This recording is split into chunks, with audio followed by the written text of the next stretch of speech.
We always gonna start with some giggles. Hey, what's going on, guys? I'm Barry. This is Colby. And today we have a special guest, and I'll let him introduce himself.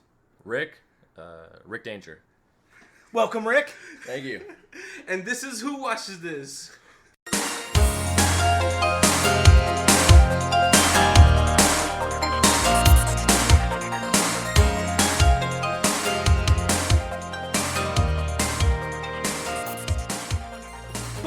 Theme music.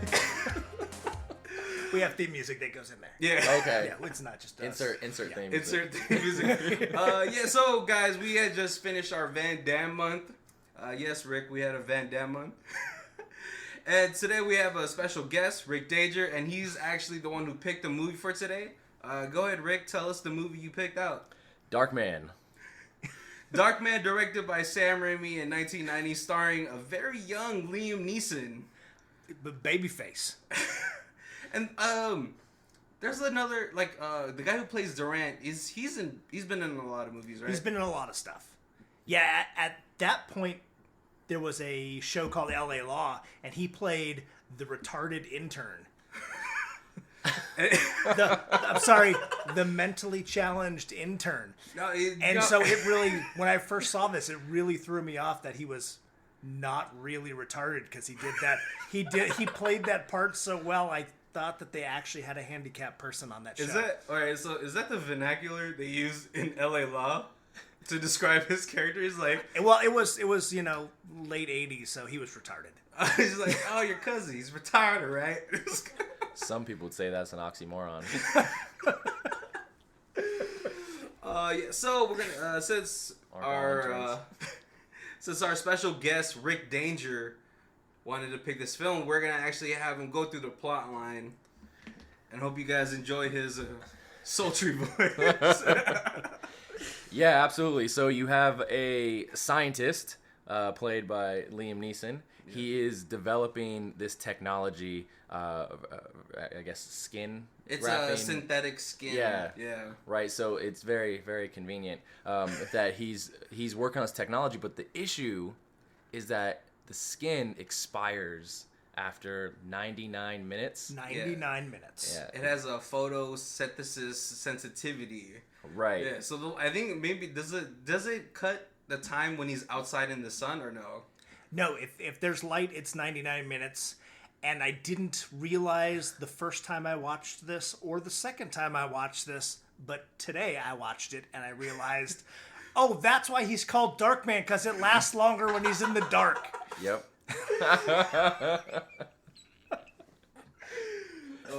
And it could be like just sunlight or maybe artificial light. I don't know if it was... Yeah, because they were in the lab and it was expiring, and that they realized it one time when the power went out. Right, yep.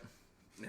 So he's working on this. Meanwhile, his girlfriend is an attorney, I gathered. Yeah, right? And yeah. She's an attorney, and she came across a file for her client that she wasn't supposed to see. Yeah. And the client wanted the file back, so located it, which she left at Liam Neeson's lab apartment, right, and a very quote unquote safe place, right. But it just it doesn't seem smart to have your living quarters also in a place where there's a whole bunch of chemicals above a convenience store. A giant vat of acid. It's tough out here being a scientist. You got to consolidate and. Yeah, stretch your resources as much as you can. Well, I just want to know who's funding the project, because it seems like a pretty high-profile type of project, right? Because he's doing the synthetic skin for burn victims. Right. That's why he's creating the synthetic skin. I don't know if they go into. They kind of mention that, but they don't really go into any further. It's for the glory of science. Mostly, yeah. Yeah. So. This attorney, the client of the attorney sends his hitman to go retrieve this document, and he goes kind of nuts finding it. And so the girlfriend, she mentions to the attorney, she's like, hey, I just want you to be honest with me. I found this document and, are you bribing people so that you can buy land? And he's like, yeah. That's like a true narcissist. That's the way you got to do it. I'm rich, and and he makes it sound like Durant is this bad guy, and he's trying to buy the stuff out from under me. So I got to bribe people so I can get it a little quicker than him. And she's like, I'm not really okay with that, but I would rather you have it than Durant, the unknown felon. So yes, I will kind of look the other way. Yeah, and it was at that point we don't know that the known felon and her client were connected. Right. So that was now you spoiled it. Can I spoil it along the way? Yeah, it doesn't matter. Consider it spoiled. Okay, so we already got here, but you missed the part where they introduced Durant, because that's like my favorite part of the movie. All right, Kobe. Yeah, I don't even remember. How did they introduce him? So he is trying to take over an area with his drug laundering. I remember now. And the black guy running the area, whose name is like, oh yeah, Big Black or something super racist. I think it was Mr. Black. Mr. Black. So they pat down Durant and his crew as they come in, so they can do some negotiations. And lo and behold, one of Durant's people has a fake leg that they have jimmied into a machine gun. And as they shoot everybody on the or I guess the other bad guys, all the other bad guys, with this machine gun leg, you have poor one-legged guy in the background just hopping the whole time. They don't even give him another gun. Right. He's done participating in that event for that time. Just standing back there hopping. No, what the funny part about that whole situation too was, as they were shooting, as the guy who grabbed the leg gun shoots, there's cars popping out of these big crates with thugs already in them. Preloaded. Yeah, but at the end of it, there's just 5 guys who took out an entire warehouse. Right. They lost no one. With one machine gun. With a leg machine gun. Yep. And a guy hopping around on one. And then there's this mini climatic part where it's very quiet, and there's just the one guy against Durant's team of thugs. Yeah. And the guy's still in the background hopping, and then he finally extends his arm to the guy's shoulder so he can stop hopping. See, but I think that's a very a Sam Raimi type of thing to do. That first scene, when that whole first little 3-minute fight scene was 100%. I was like, because I didn't know. I don't even think I knew who Sam Raimi was when I first saw this. And then watching that scene, I was like, oh my God, this is filmed just like Evil Dead. This is just like, Well, there's a lot of callbacks to Sam Raimi loves to that's sort of his trademark style. Later on, so another spoiler alert for this 29-year-old movie. But as the client of the attorney is shooting this nail gun for those beams, the shells would fall, just like how the chainsaws would be thrown in Evil Dead. Yeah. Yep. Okay. Yeah. So you want to continue with the plot? Right. I can't believe I forgot Durant's grand. No, we can't. We have to finish it though. So what happens when Durant is Mr. Black? The first thing he has to say is, there's some points to consider, and he takes his cigar slicer, and he just goes right for one of this guy's index finger. His index finger is gone, and he said, I don't like to lose, and then he's like, finger number 2, sometimes I do lose, something like that, and then he's like, and then my third point, I got 7 more points, poor guy. That's his calling card for the finger chopping. Okay. But so Durant gets sent to go collect this paperwork, right? Yep. And he finds Liam Neeson's character and his assistant, which is another racially profiling moment, right? We'll get into that. But he finds his assistant And they just start beating them up and trying to find out where it is. And of course, he has no idea where this document is, and neither does his assistant. Right, because the girlfriend left it, but she didn't tell him about it. So he has no idea what they're talking about. No idea. So they're looking for this memorandum, and he has no idea where it's at. And once he starts smacking Liam Neeson's character around a bit, this stereotypical Asian laboratory assistant starts, like, defending himself as one would expect him to defend himself in a 1990 Sam Raimi film. In a martial arty way? And it was a good try. It didn't really last long or go anywhere, but it was just enough so for us to know that even martial artists wouldn't be able to stop Durant. Yeah. By the way, the guy's name is Yaki Tito. When I first heard it, I kept hearing it as Yakitori, and I was like, wow, this movie is super racist a little bit.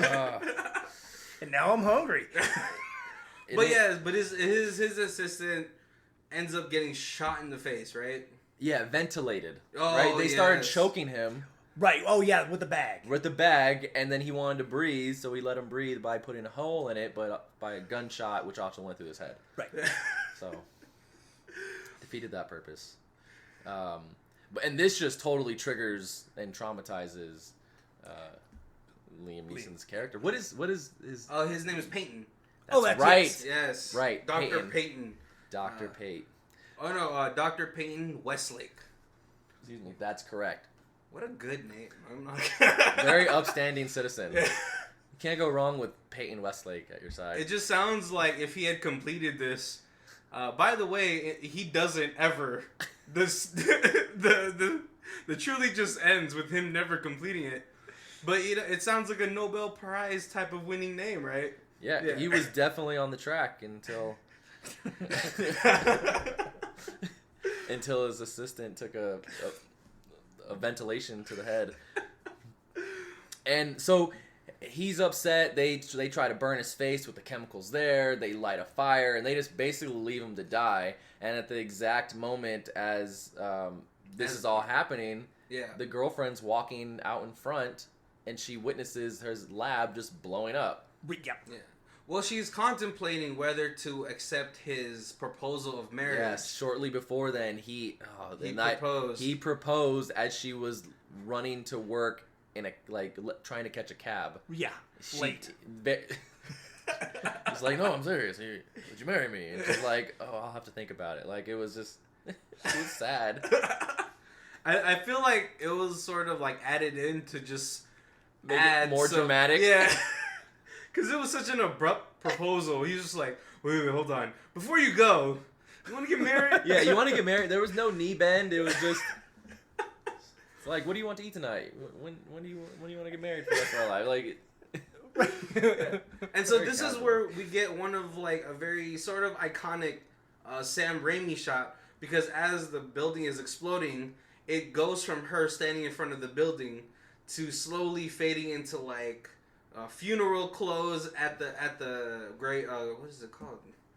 A cemetery. Cemetery. Yeah. Yep. Yeah. Oh yes. Yeah, I definitely was like Sam Raimi on that one too. But as the building explodes, in the explosion, you see Peyton's body fly. Yes. Does it fly? It flew? It flew. It was very Deadpool.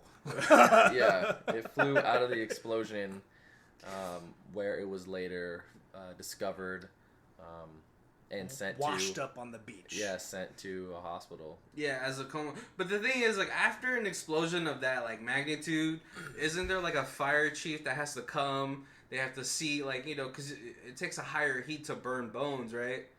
But they only found his ear. Yakitito.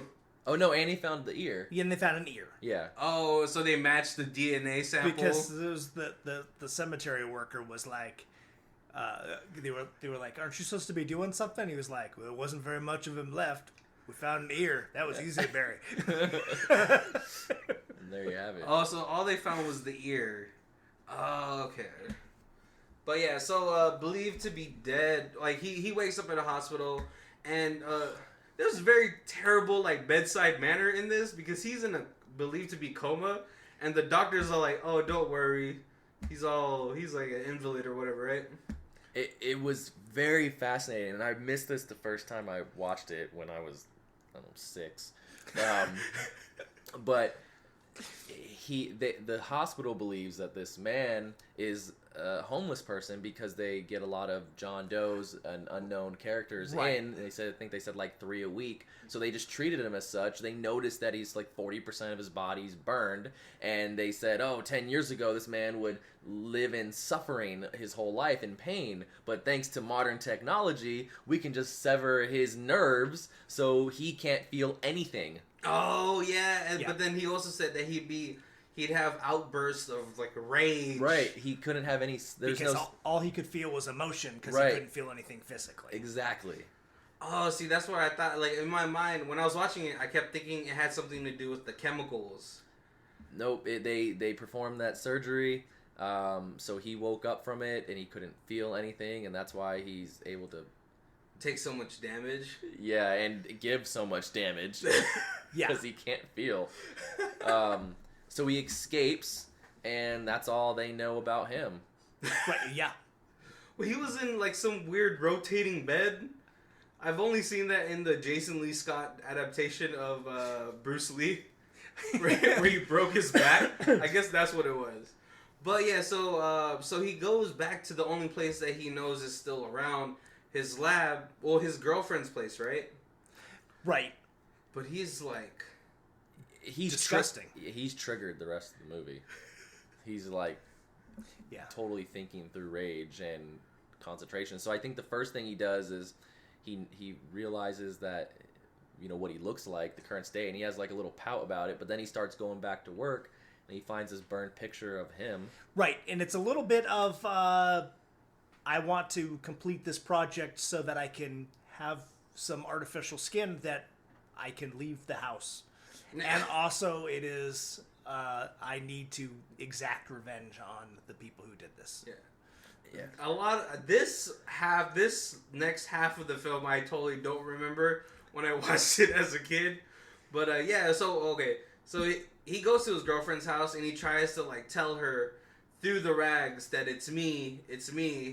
But she like totally freaks out, goes, and then that's when he goes to the lab, grabs his gear, and it has the photo of himself. Yep.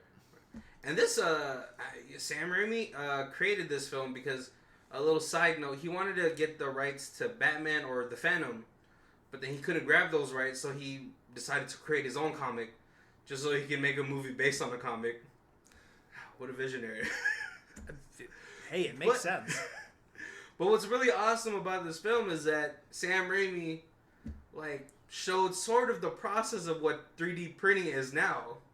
Pretty much, Yeah, because he has to take in all the angles and all that stuff. So when he inserts his photo into like this gigantic scanning machine, it can't complete the... Yeah, because it was damaged. The photo was there, some burn marks on it.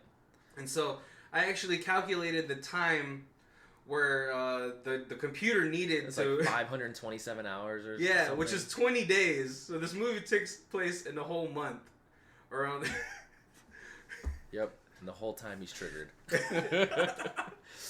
And he puts it in the machine, and the machine says 527 hours until facial reconstruction. So essentially, he can 3D print himself a skin mask of himself. Right. And then he just starts.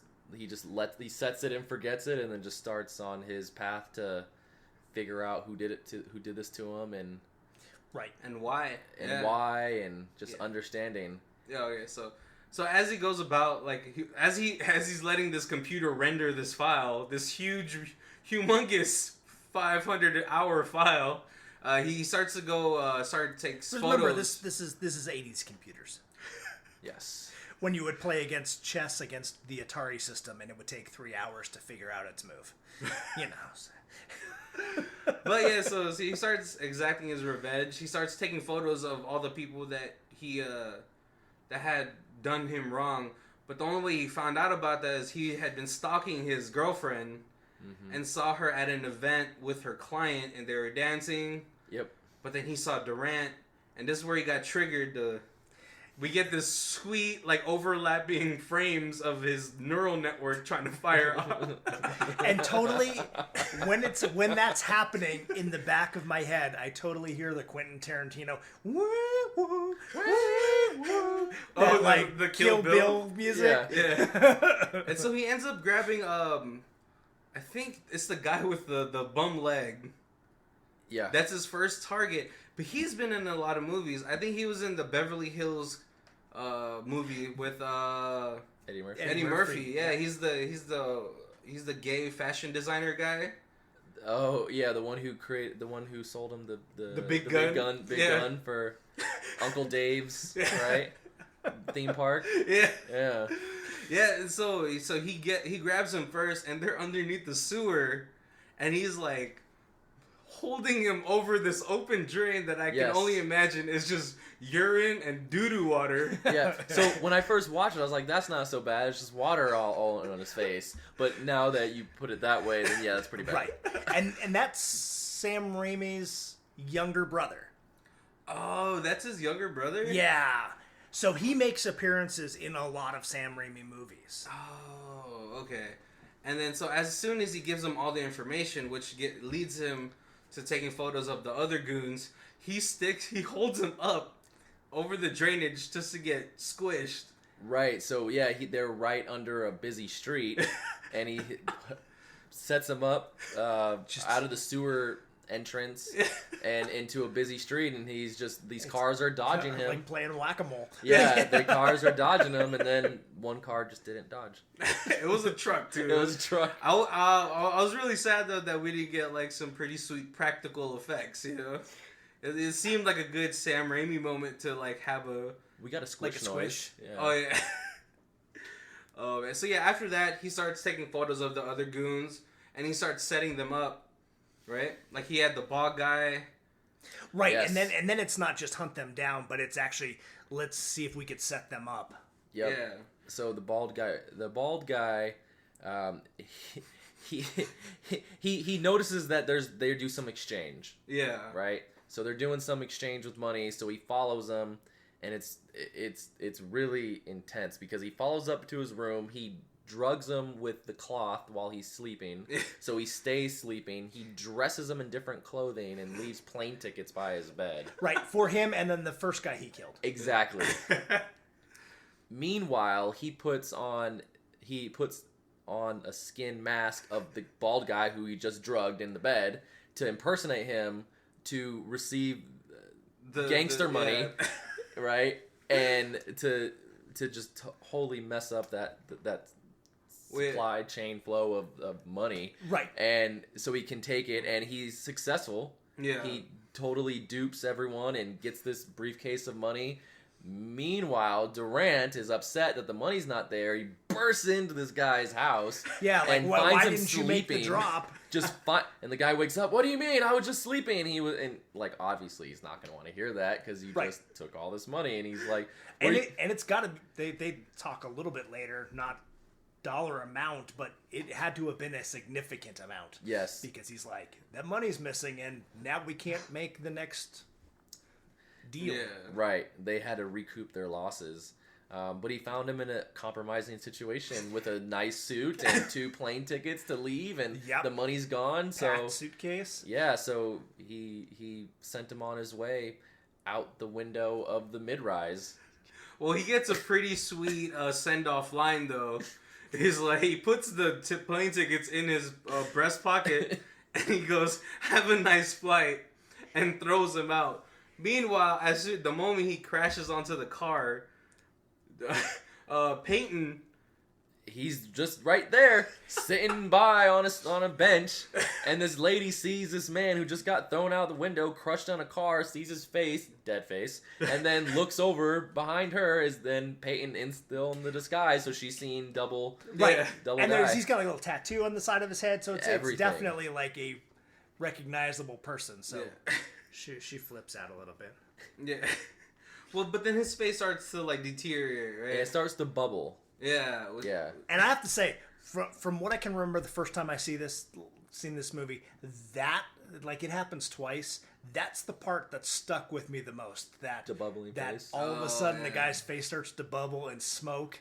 Yeah. That was because it just looks like there's something underneath the skin, so it sort of like gives you that alien type of like. Yeah, it's really interesting how they did that, because even when you look at him normally, like the actor who's supposed to play the actor normally, and you look at the actor with the skin face, you can tell there's a difference in their face. It's not like one for one. It's not like, all right, pretend you have a fake head on. It's a fake mask. They did some very cool special effects. Yeah. For 1990, especially. Yeah. Right. And so after this, what is he? Who else is he impersonating? So does he do Durant next? I think so. Because the Durant's super. Oh no, because they arrest him. No. Yes. So what he does is he's tapping Durant's phone line, and I guess now he has the power of vocal mimicry, because he's constantly listening to this, and he's all like, "Oh, wait a minute," or what? I forgot. It's just fine. Oh yeah, it's just fine. It's just. And so he creates the Durant mask, and he goes to a convenience store, and he's all like, "Do you want your change?" Like, just fine. By the way, my name is Durant, and I'm gonna rob you now. And looks at the camera. It was very corny, but it was enough for the police to come knocking. Right. Yeah, so he does this to mess up the deal that he has with the Chinese. Right, to recoup some of the losses. So he's like, I need this money. I know I can get it from, I think his name's like Hung Fat from Chinatown. So you got to go to Hung Fat's place to get this money. And in between then, Peyton gets in the middle of that plan, sets him up. Cops come knocking. Cops get him, put him in jail. Meanwhile, Peyton's wearing the Durant mask and doing this deal. Yep. To try to get the money. Yeah. But then so we get a pretty long chase scene. This guy Durant just made bail, and he goes to Chinatown, and he starts shooting up Chinatown. Not just he just goes to Chinatown. He goes in the cab, and he tells them, Hong Kong restaurant. And immediately the cab starts driving off. Like, that's exactly where he's going. Well, I think in the 90s, people just knew where things were. Yeah. No GPS. You had to know. Hong Kong restaurant. I know not only what that is, but where it's at. Yeah. Yeah. So, there's a huge chase with Durant trying to run back to this meeting. Yeah. And gets there, I'd say, in a pretty convenient time where Peyton's leaving the establishment with the money. Yeah. And they both see each other. Right. And that's actually a fun scene where they're like in the revolving door. Exactly. So they see each other, and then Durant's goons are looking back and forth like, which one is the real Durant? Yeah. And then they both are arguing, oh, it's him. No, it's not me. It's him. No, it's him. It's me. It's like that Spider-Man meme where they're just looking at each other and pointing at each other, right? I was waiting for the exactly. Yeah, it is definitely one of those moments. But yeah, as soon as he makes bail, he goes around Chinatown shooting this gun all over the place until the mask starts bubbling. And he takes off the mask and it starts. Right. So before his mask bubbles, Durant, fake Durant, Peyton Durant, cleanly knocks out real Durant, and busts his face up. Yeah. And the goons are like, oh well. Our boss wouldn't get cleaned out like that, so they start pointing the guns at real Durant, who just got not only punched in the face and knocked down, but now all his goons are looking at him. Yeah. And at that point, Peyton's mask starts bubbling up. They recognize, and he has to run away. Yeah. Done 99 minutes. Yeah. But after that, the computer is finally done rendering the reconstruction. Yes. And then so we get the next scene. I believe I think her name is Julie, the attorney, but for the sake of continuing whatever, the attorney, she goes to the cemetery. Yeah, she goes to the cemetery to mourn the loss of Durant Westlake. But then in the distance, he's there. Peyton Westlake. Oh, Peyton Westlake, yeah. He's there in the distance, and for her, she thinks maybe her mind is just playing tricks on her, or just like, you know, trying to comfort her with his image. Yep. But then he starts moving towards her, and she freaks the fuck out, just like how she should. Right? Yeah, it may have been too soon for him to move toward her, because as she walks back, he's moving forward, and I'd be freaked out too. Right. He had to start talking. Yeah. But you could even tell the difference in his voice, because it's so much more rugged. Like, it sounds like his vocal cords are like... The triggering didn't stop. Yeah. It stayed and maintained. And he got more and more dark. And he approaches her in the graveyard, but she gets over it, and they talk. Well, I think the moment that when he touched her, she was like, "Oh, okay, you're real," and then intense, like very intense hugging. Yeah. what they could get away with back in 1990. Well, what was this movie rated, like PG or PG-13?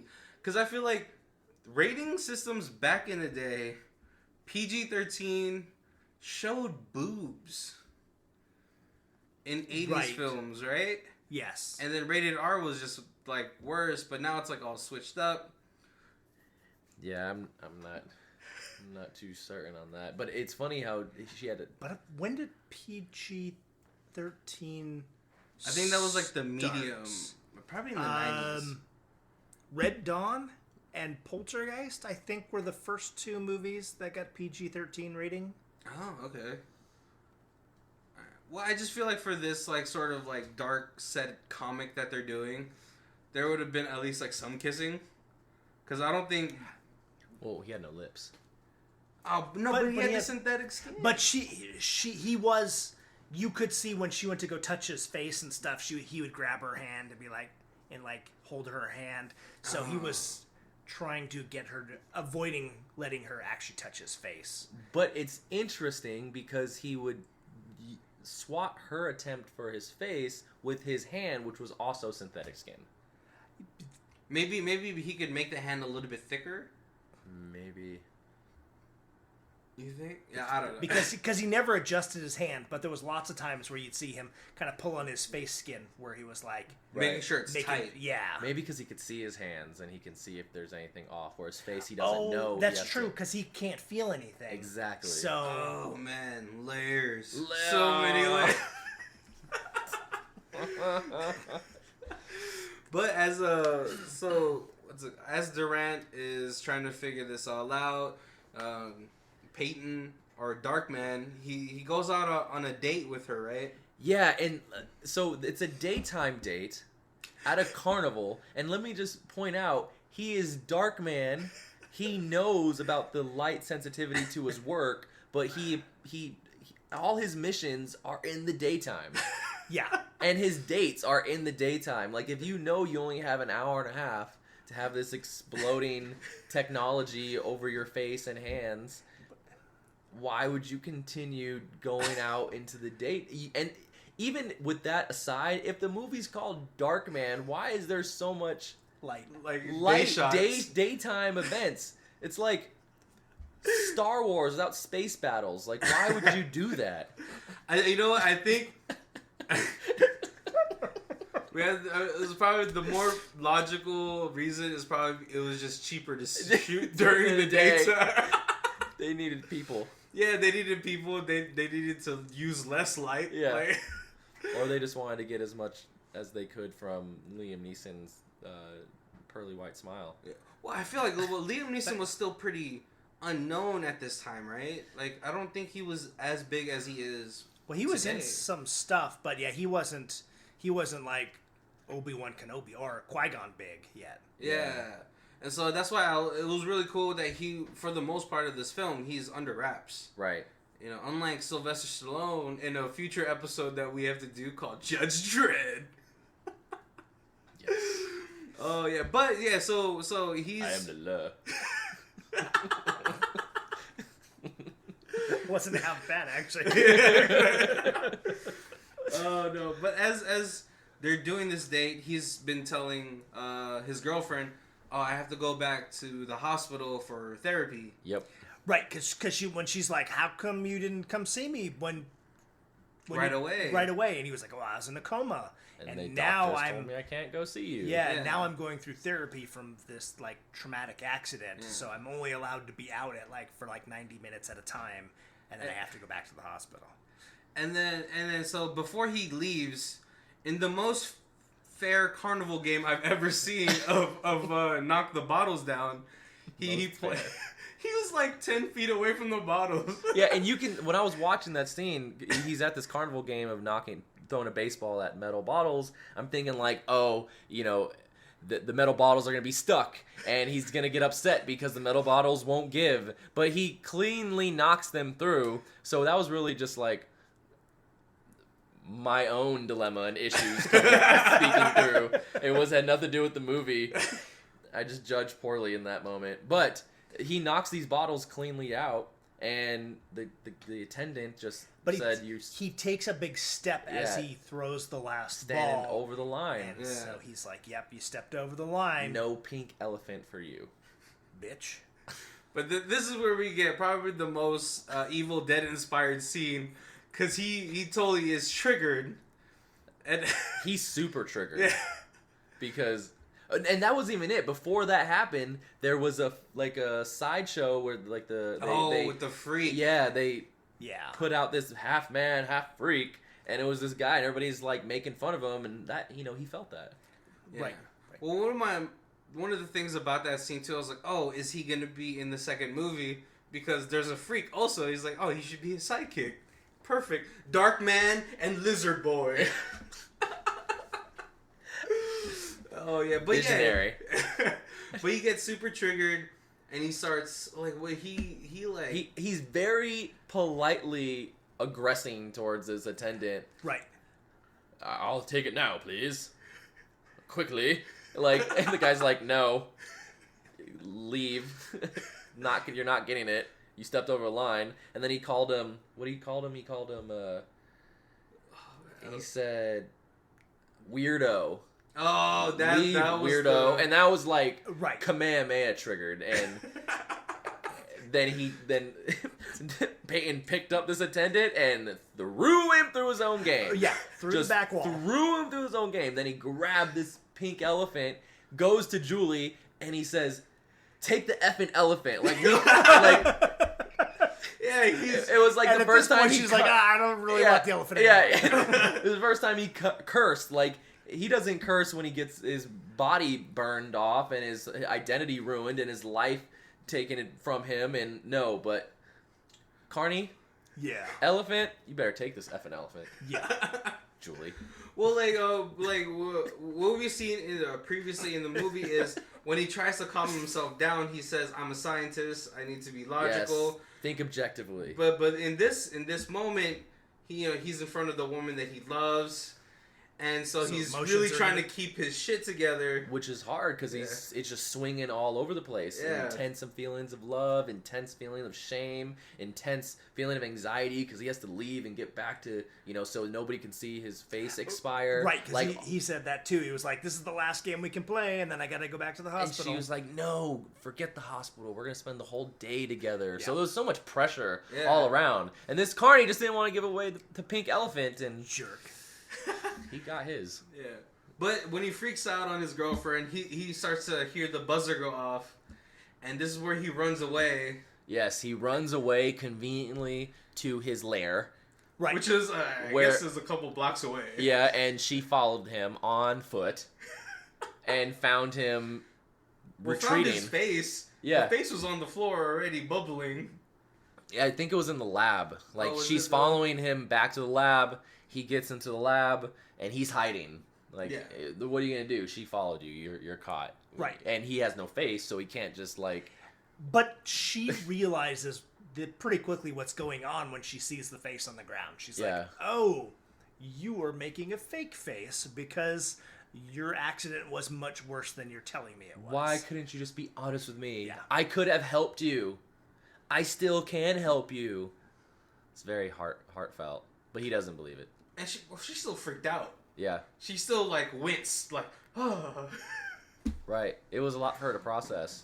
But I think she gets over it pretty quickly, too. Yeah, and that's actually the first time I think we see him without bandages on his face. Like almost fully exposed. Yeah, because usually when he doesn't have the plastic face on, he's 90% covered in bandages. Mm-hmm. But after this scene, she goes to her client and tries to tell him, like, hey, we can't see each other like that. Can't pursue anything because... Yeah, because they were seeing each other, which wasn't, I guess, really clear before, but he was like, remember, Peyton, well, he's alive, and I can't see you like this anymore. Because she even talks about it in the carnival, because he said, have you been seeing anybody while I was gone? And she was like, well, there was a nice man who comforted me. Yeah, and it happened to be her client, which is against the rules when you are an attorney. You can't sleep with your clients. Especially that big dollar.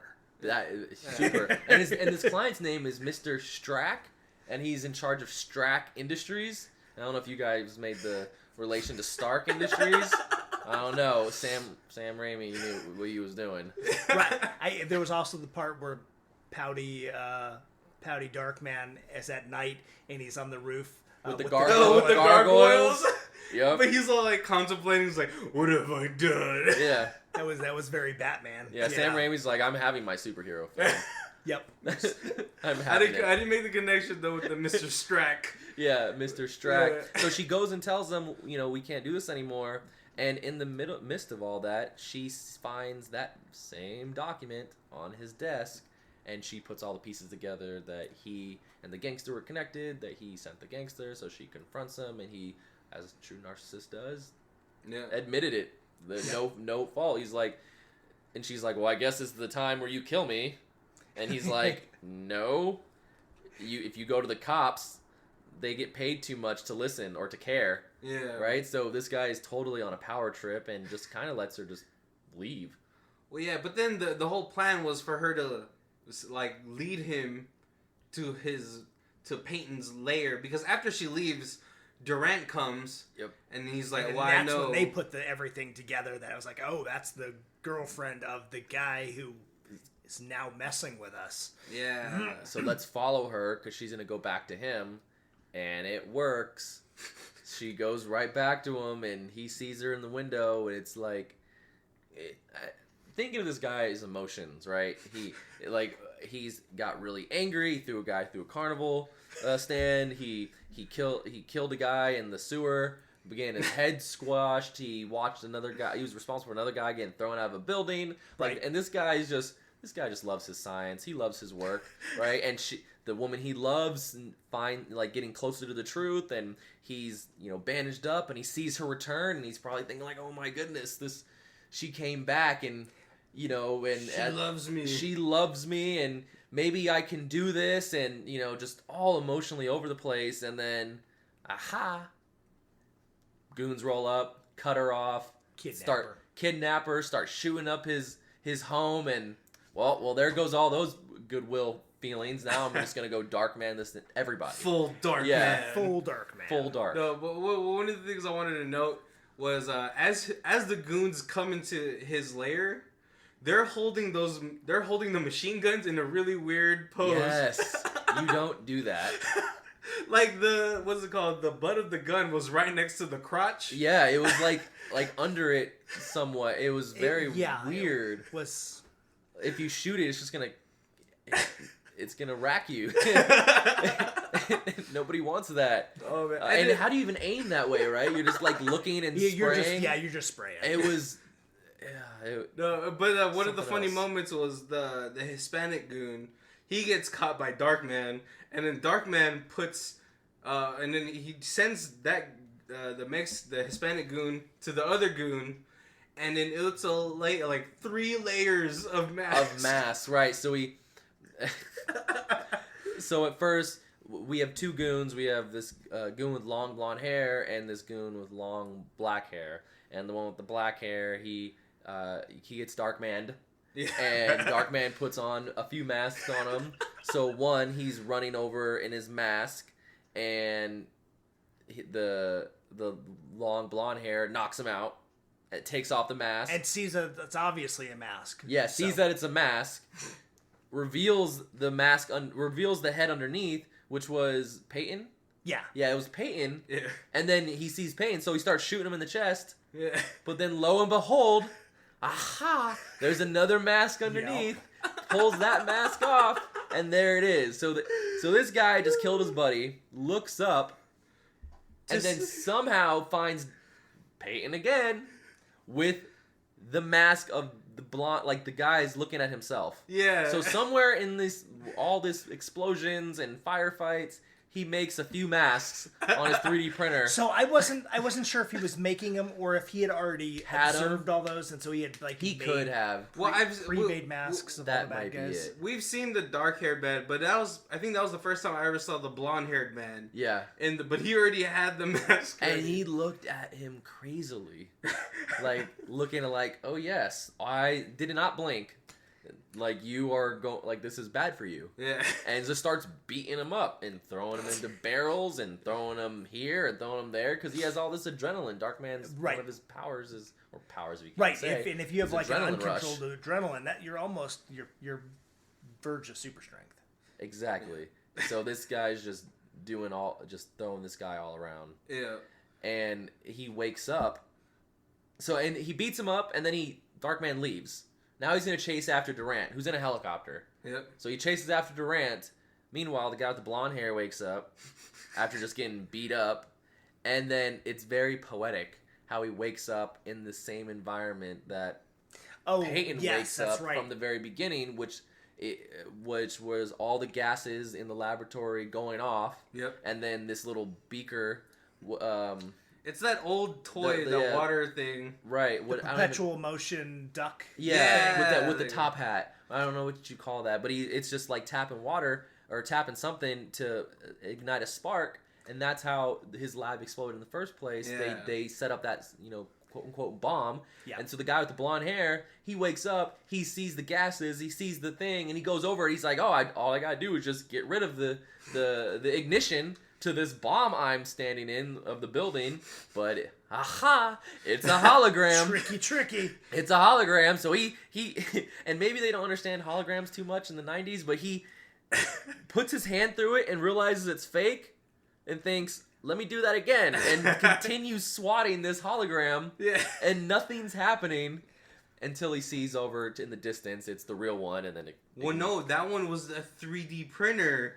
The hologram was making the perpetual motion duck and lighter, I think. I thought there was a real one and it was projecting a fake one. Yeah. So he was on the fake one. That's when he looked at the real one and it actually ignited. Yeah, that makes more sense. I thought in my mind I was like, oh my god, he 3D printed that? That's amazing. We can just add 3D printing weapons and tools as one of Darkman's powers. Yeah. Easily and readily 3D print anything. And so we get the explosion, but before that happens, Peyton has finally caught up to Durant and his chopper, and he had time to put on a Peyton mask. Yes. Puts on a Peyton mask and starts fighting Peyton from the outside of the chopper while Peyton's on the inside of the chopper while the chopper is in mid-flight. Yeah. But then he ends up kicking Peyton's mask off anyway, and then he's just Darkman again. Yeah. But underneath the mask, he had the rags.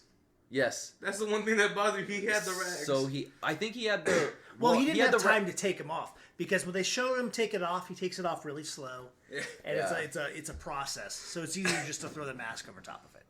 Yep. And that's what he did. So they're fighting in this chopper. Right. And they're really going at it. One guy just tries to fight with him, one of Durant's goons, and obviously he just gets thrown out of the chopper. Immediately. So it's just like immediate death. I feel like if you're on the side of a chopper, aren't you usually strapped in onto something? Not this guy. They were in a hurry. Get to the chopper. Yeah, he got out of the chopper. And then there weirdly happened to be a police chopper. A hook on a long rope. Yes. That during the fight gets pushed out of the plane or out of the helicopter and is dangling. And that may or may not be a precursor to what may happen in the future scene. Might set that plot point up. A little foreshadowing. Yeah. Well, we get a really rare chase scene in a movie, and it's a helicopter chase scene. As at that moment, a police helicopter is going through the city, which I could only think of as Los Angeles, right? It looks, Yeah, and it's flying by, and the two pilots Durant of his helicopter and the policeman of their helicopter, they look at each other. So it could have been just a, "How you doing, friendly helicopter?" It could have just been, "We're on our way, you're on your way," but no.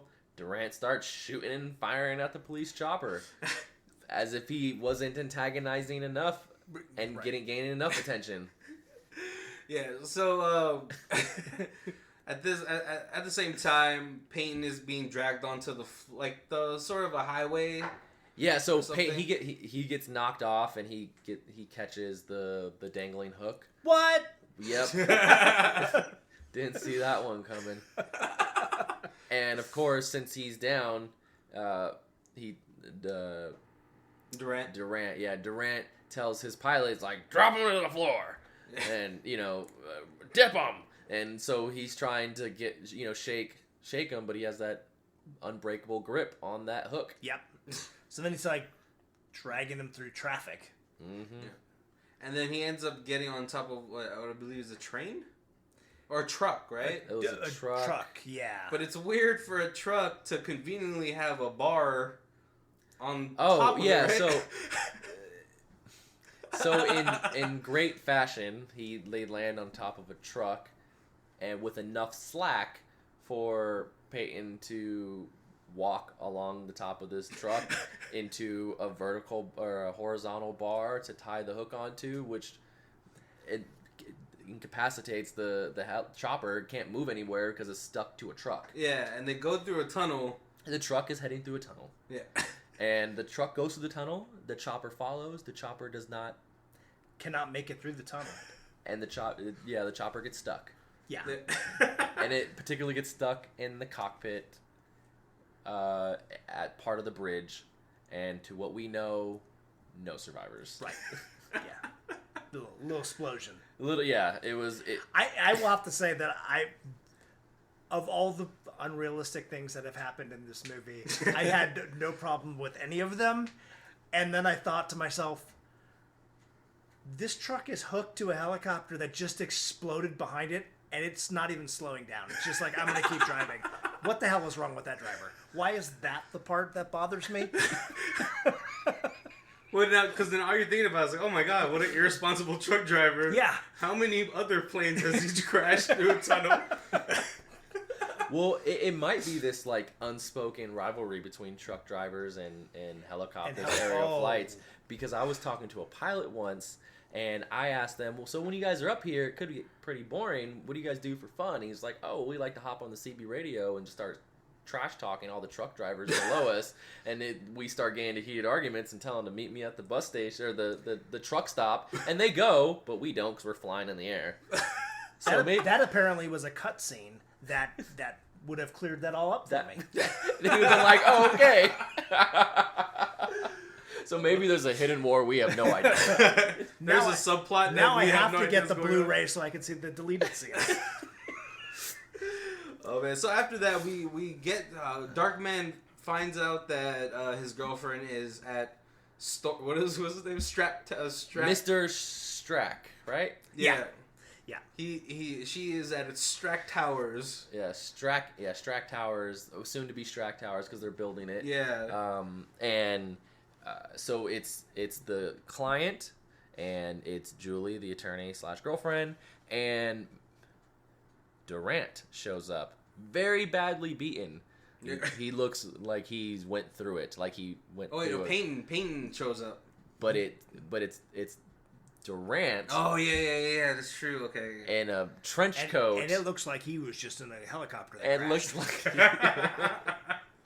and he's moving slow and all that. But Mr. Strack, he knows, so he takes off that mask. But not before he takes them all the way up into this building that is still being, under construction. So we're just beams. Beams, and they're up, and there's no safety equipment. They're just up there, all of them. And Strack makes a comment that how much he enjoys walking on these beams because it was something his father did as a builder, and so he's just extremely comfortable just running around on just these balance beam sized. With no equipment, safety equipment, with no one around at night, and it's windy. Yes. Yeah, and of course, Darkman is out of his element.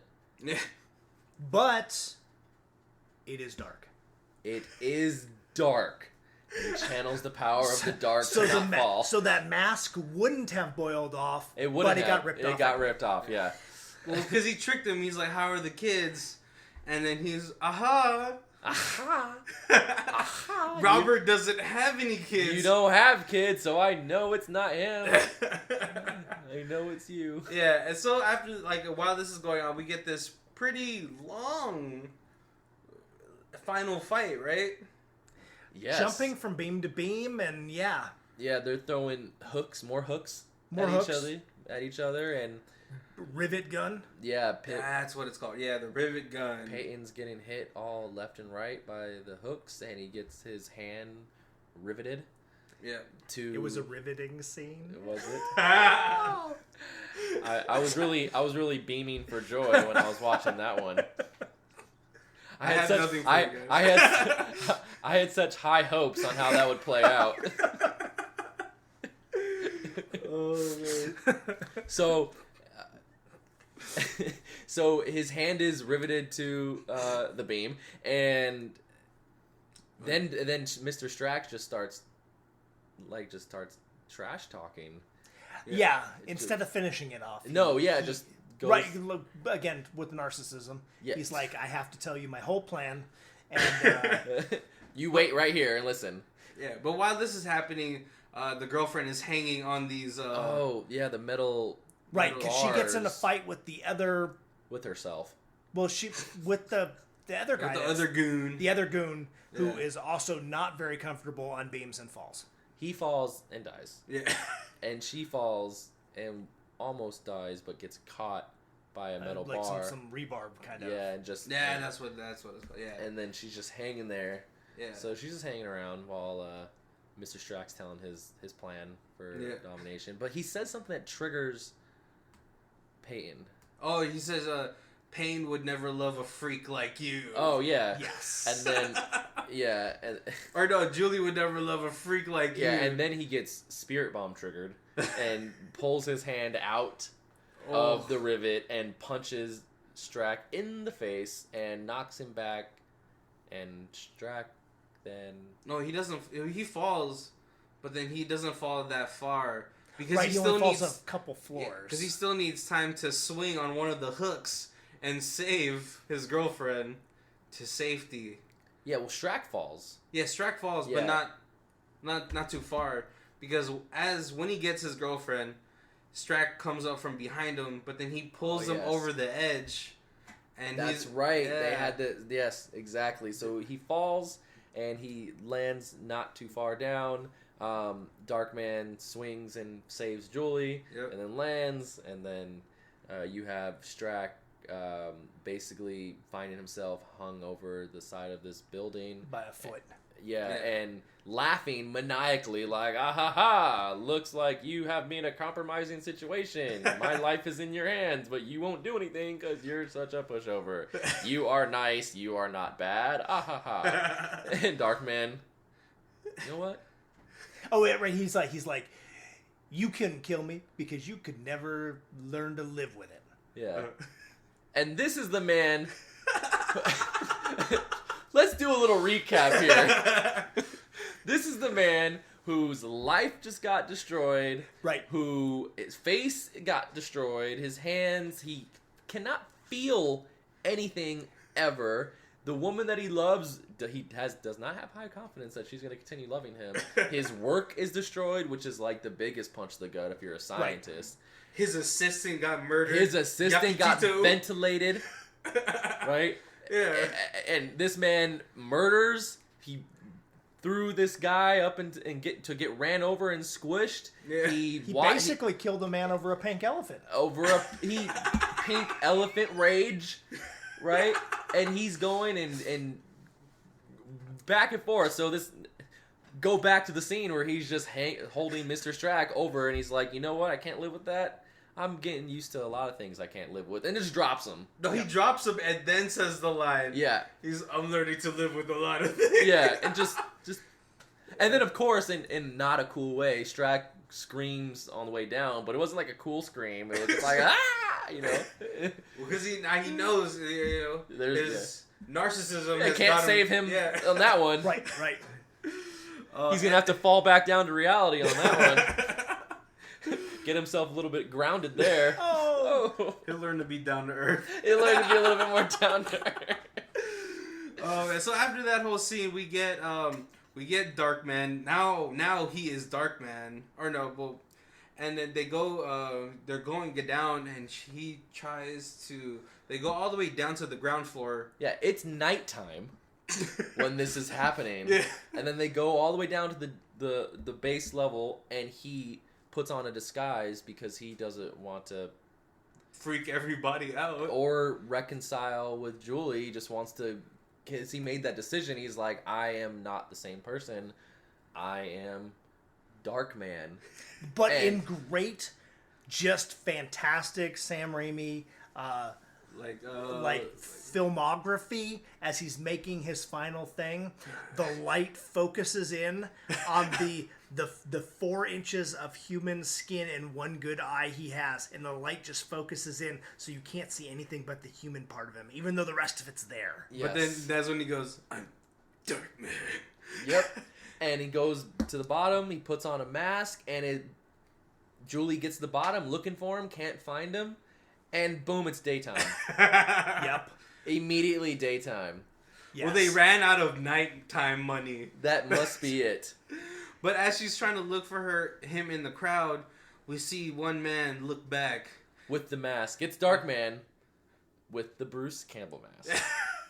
And that was my favorite part. It was like Sam Raimi puts Bruce Campbell in everything. And I was waiting for it, and I was like, maybe this is an early movie. It's not. And then it was there, and I almost peed myself.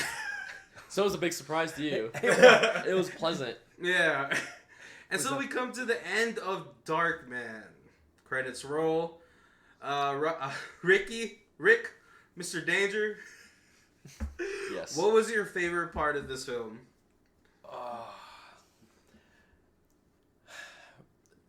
I first saw this when, I don't know, I was like 5 or 6. So it was, and I know that, I can't remember. It is filmed very horror movie-ish in parts. I can't remember. I know that I've seen movies before it, but I can't remember what any of them are. I just remember this as the movie I first, that I can remember that I first saw. So it was pretty cool, facing that trauma. And realizing that this is just I liked it. I guess the favorite, I don't know, let me think about it. What do you think your favorite? So, I've kind of pointed him out. So the very first 3 minutes of the movie with leg gun, and then the last 30 seconds of the movie when his final mask is Bruce Campbell. Because that's all Colby was waiting for for this entire movie. He's like, where's Bruce Campbell? I know he's in here somewhere. Because there was actually parts of that movie where I had thought I could see Bruce Campbell playing the main role, the Liam Neeson role, but then some of the romantic-y parts I couldn't see him pulling off as well as this. So I think they made the right choice of with Liam Neeson. I think he did a better overall job, but there was definitely parts where the way it was scripted, I was like, it was almost like they scripted originally thinking Bruce was going to be the main man. You thought, man, Liam, this is such an early role for Liam Neeson. I'm so used to Qui-Gon Jinn Liam Neeson that this movie, he is so campy in this film, which I didn't think he could do. But he was it was funny. But my favorite parts of this film were actually just all the whole face mask thing, which is really cool, especially with the expiration time that he had to maintain. So he he set himself limits, but then when the limits were breaking, he had to ditch the mask because I feel like it was gonna burn through him. Right. And I love that he never figured it out.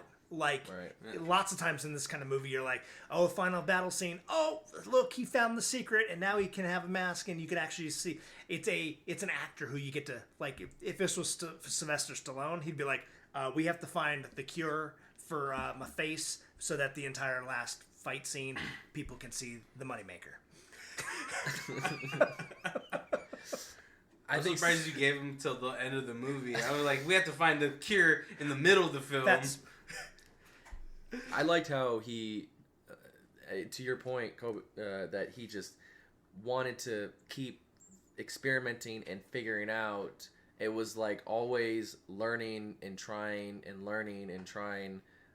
So like the scientific aspect, I'm not sure if even now in today's day and age they perfected the science so they can wear a skin mask. I have no idea, but it was such an abstract thought, and obviously to see it at such an early time of them figuring out like how do we, and because the whole movie he's testing the molecules and trying to see if they're, even still between fight scenes. He's like, is it gonna hold? Is it gonna hold? And so I thought that was pretty cool. It was like science all the way through in the middle of this movie. Yeah. Where are you, Rick? It's so hard. Are you feeling the danger? What were your what was your first? I know you watched this when you were young. I don't know if you saw the trailer for it. So what would your impressions be after the film when you watched it when you're young versus now? Okay, so when I was younger, I remember. So when I was watching the film, I found what I remember when I first watched it when I was younger, and it was definitely the face and the light play, where like to your point, where it was the shadow over his eye, or like you can hardly see his face, or you could hardly see the scars, the damage. So all the dark, literally aspects of the film.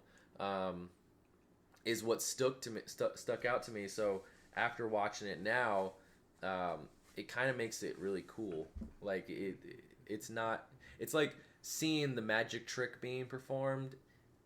Not saying that I saw the making of the movie, but I'm at an older age where I can comprehend like how they did certain techniques, or how he how he acted a certain way. So I really like okay. And it kind of demystifies, like, that wasn't that scary. But who knows? Ask me tomorrow after I have a full night's sleep on it. I'm going to tell you differently. Kobe, what were your first thoughts?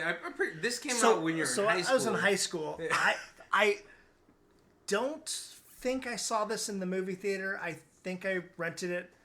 Blockbustered it. I totally remember seeing previews and stuff for it and thinking how cool it looked.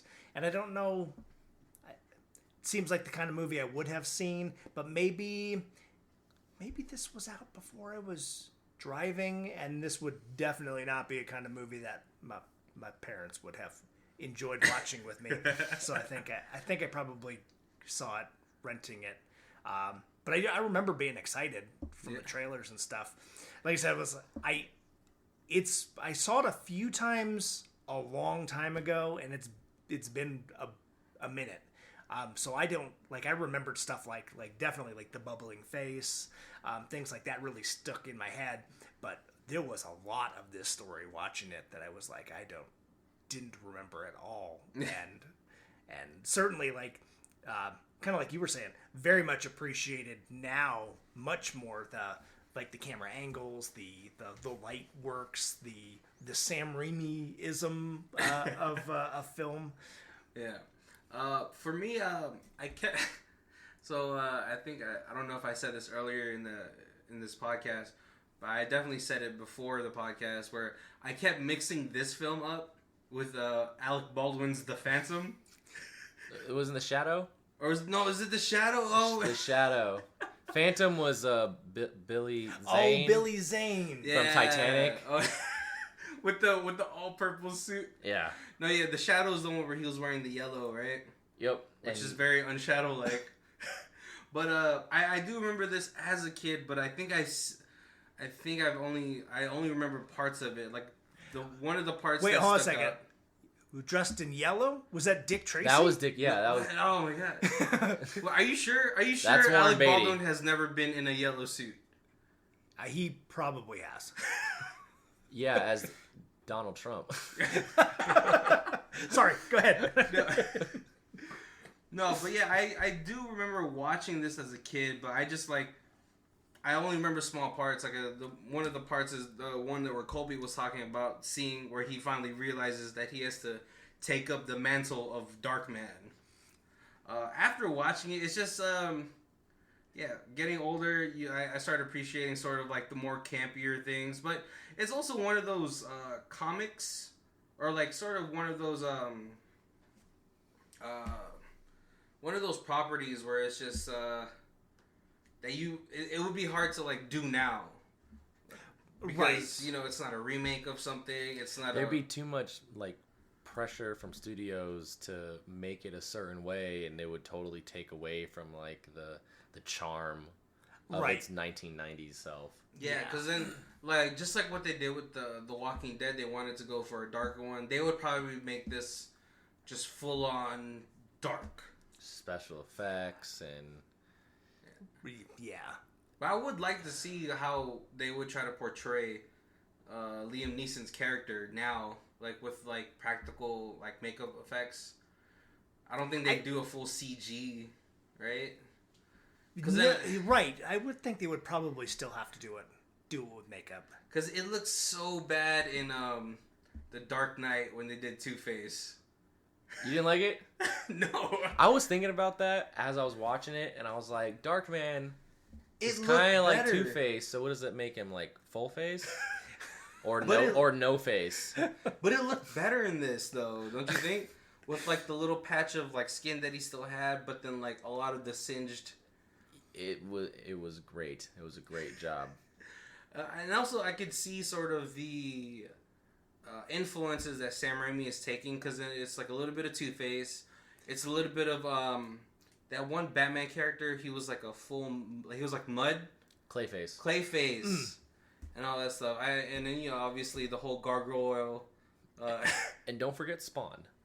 Right. Burned head to toe from the pits of hell.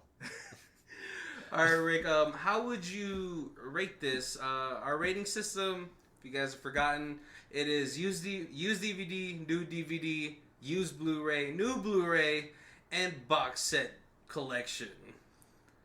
And this has a box set collection.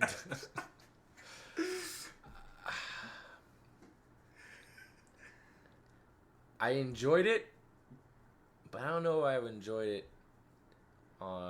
like new enjoy it. I think I would enjoy it used. And I don't know if I'd really care for Blu-ray. I would say used DVD. Used DVD? Yeah. Is it one of those films that you just like, you haven't seen Darkman yet? Alright. Yes, it's not something I would predominantly display like, oh, this will tell you so much about me by seeing my my cultured pick in Darkman. It would just be like, oh, this is fun. Kobe?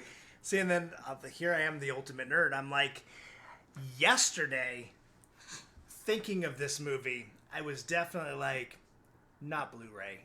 Like, this is new DVD, maybe used DVD.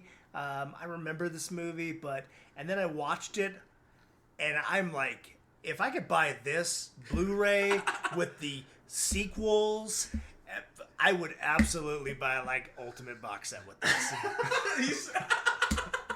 I forgot how much I liked this movie. It was a maybe the nostalgia factor, but man, this was a fun watch today. Yeah. I would probably get this as a used Blu-ray, just because I would like to get the extra features and all that stuff. Like the making of. Yeah, the making of, sort of like the story behind like how Sam Raimi had to make up his own comic book just to do a comic book movie. And the commentary. Right. Yeah. Oh, and the commentary. Yeah, I think it will probably be mainly Sam Raimi and maybe his brother or whoever wrote it with him. Yeah, so I think it would be a great little collection. Older brother wrote it with him. Okay. Oh yeah, see? So I would definitely want to get all those little tidbits just because it's a fun concept of a movie that like I don't think a lot of people would take chances now to make it. I think that they even made a pilot to try to make a Darkman TV show that didn't ever make it. Was it going to be on the CW? But I also don't know. Cool. I don't know how long ago that was. That may have been before its time. I could see like Netflix picking this up and doing a. Oh, so that would be cool. Question: So our understanding of superheroes now in today's age, which universe would Darkman most likely exist in? I don't think he would exist in Marvel. I think it would be either in Vertigo. Or I could see Dark that. Horse. Yeah. I think they did put out a comic for a little while, and I think it was Dark Horse. Was it Dark Horse? Okay, yeah. See, that makes sense. Like an independent comic. I can't see him. Yeah. Like in a Marvel or DC. Because if they did do just like Teenage Mutant Ninja Turtles. What is Teenage Mutant Ninja Turtles? So now it's was it on Skybound? IDW. Oh yeah, IDW. But it was Mirage originally. Yeah, and Darkman did have a comic, and it was out by Marvel. Oh. Wait, was it like Marvel, like Maximum Marvel? It may have just been just a movie adaptation kind of comic then. It looks like it looks like it's like a series. No, it's like I think a 3-part limited series, right? It might be. Yeah. See, but I just feel like because Darkman, you can take him in comic book form. You can do I could do more darker themed. It was a 3-issue limited series. Oh, okay. Mm-hmm. Yeah. So I think that's Marvel just did it as sort of a one-off. Right. But or because I know there was also a line of toys. Yeah, but there's always a line of toys somewhere. It always throws me off when there's a movie that's dark like this, and then they put out a line of toys. Like they put out a line of toys for Starship Troopers when that movie first came out. That was definitely not like let's take the kiddies to go see them. Especially that the Marines getting impaled by giant insects. But it was also during the time where the toy commercials would have the toy in the little kid's hand, and it would come crashing through plastic blocks. And you could never buy those plastic blocks anywhere. That is true. That is true. So we would make our own plastic blocks by just breaking things at home. Yeah. In every commercial, the Batman vehicle was like, bah! I'm pretty sure Darkman was the same. Yeah. All right, well, we're coming to the end of the episode. We are way past our hour mark, but it's awesome because we had a special guest today. Woohoo! I want to thank Rick Danger for picking today's movie. It was actually a really great one because, like I said, I don't remember it, so it was like watching it all over again. Yeah, it was totally a fun movie. Me too. Yeah. And so we are signing off, guys. I'm Barry. I'm Colby. And I'm Rick Danger. Thanks for watching. Thank you. Our theme music is by Lee Rosevere, Arcade Montage. You can find it on FMA.com under the Music for Podcast album.